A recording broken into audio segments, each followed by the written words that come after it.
Job چلی گئی اور کوئی مسئلہ پیش آ گیا، کوئی پریشانی آ گئی، فوراً یہ کہے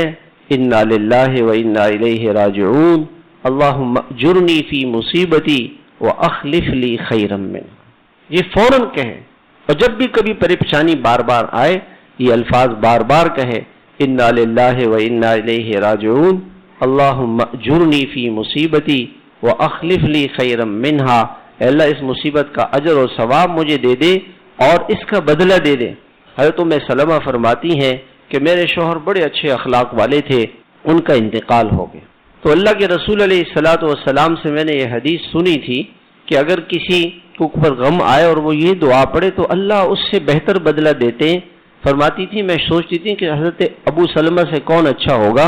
اللہ نے حضور سے نکاح کرا جو سب اچھوں کے اچھے تھے۔ پریشان نہ ہو کبھی بھی، کوئی بھی پریشانی آ جائے کہ اللہ کی طرف سے، اللہ کی طرف سے،